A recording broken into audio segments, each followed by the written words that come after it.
agree? I ain't saying that I'm better than anyone, but who better than me?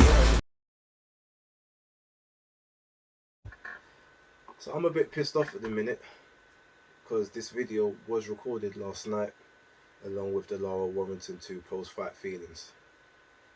Now, it was all one big video, but I ended up deciding to chop this part out just because it was running on a bit long and I didn't feel like I was at a stage or at a level on this platform where I could speak for that length of time and people would still be engaged and want to watch, because as I said yesterday, who am I, right? And also yesterday was like my own unfiltered opinion, you know, my own unique opinions with sort of no colouring from any other outlets or broadcasters, social media or channels that I watch and subscribe to. But since then, I've seen some opinions from other channels and some boxers. So now their thoughts and feelings are permeating in my head along with mine. So it's not quite the same feel. But ultimately, I'm still going to talk about it. So we're talking about this Oscar Valdez case, right? Now in episode 2, I said that I was disappointed because I wanted to see the fight. And I thought the fight had been called off. That hasn't happened though. The fight's still going ahead. So in theory, I should kind of be happy, right? Because I wanted to see the fight. But you failed the test. In competition, out of competition, it doesn't look good. You failed the test. And not only that, there's been no suspension or any sort of penalty that I've seen so far that will be levied towards him. He still gets to keep the WBC belt and defend it on the 10th. And the WBC seem to have cleared him, even though it was their own CBP that caught this in the first place. Now, more than anything, all I want is fairness across the board. That's literally it. Because I'm looking at this situation and the only thing that's running through my mind is what happened when Dillian Whyte had the adverse finding from a UCAD test that he was later cleared of all wrongdoing. But every single part of his VADA protocols, he passed everything. No sniffs, no adverse traces, no nothing. Like, he passed everything clean with additional testing that he paid for and he requested. All of that, he gets his mandatory position suspended pending an investigation. And it gets given to Tyson Fury, who's knowingly failed 2 tests previously.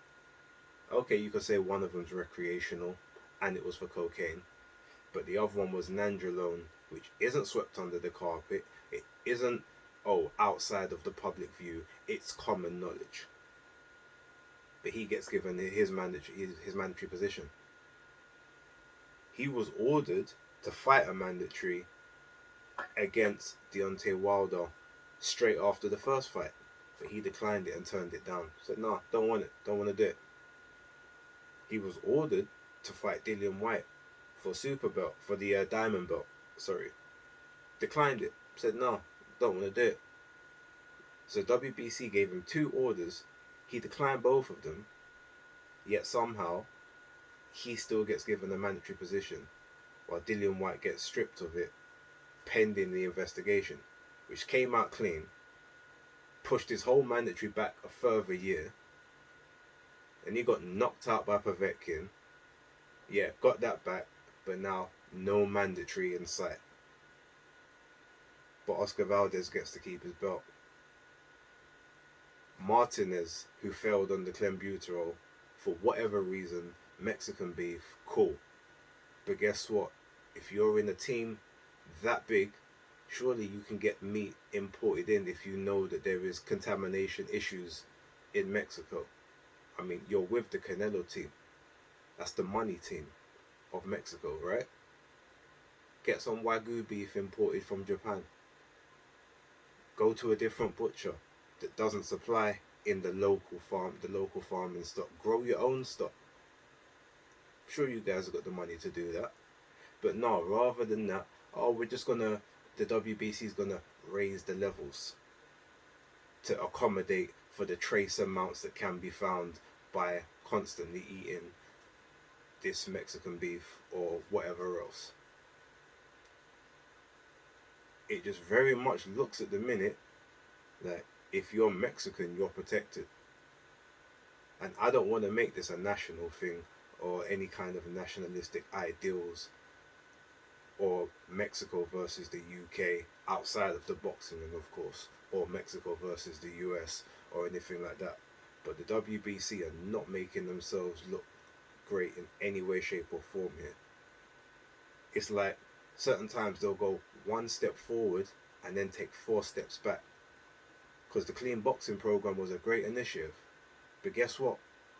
One of your fighters just popped on the clean boxing program and you're disregarding it. Martinez popped under the same clean boxing program. You're disregarding it.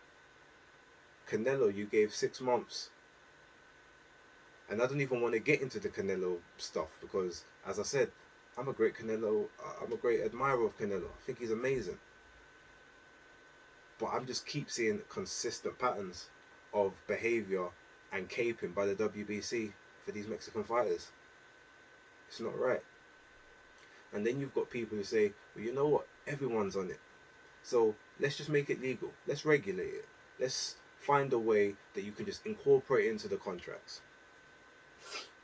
Now, in theory, you can say, yeah, all right, well, if everyone's on it, you can't claim an unfair advantage. So it's technically not cheating. But then the issue with that comes, what happens when you've got the people like Canelo, like Anthony Joshua, like Mayweather back in the day, like Pacquiao, even to a lesser extent, someone like Dillian White or Errol Spence Jr., Terence Crawford. These guys who are either the marquee names, the guys who do the biggest pay-per-views or draw the biggest gates, the biggest crowd, sell the most tickets,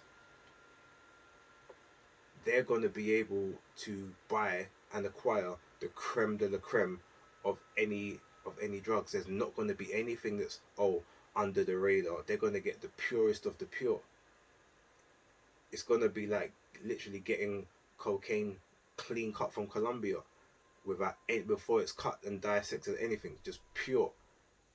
Then all of a sudden you're going to get the people who maybe don't sell as much, who don't have the money to secure the best of the best product. They're going to be ingesting tainted supplements or things that are cut with this, laced with that, which is probably going to do even more damage than what the original stuff would have done to them in the first place. So the long-term benefits and effects of that is probably going to be a lot worse than it is now. Now, I get it. There's no real solution that I have off the top of my head.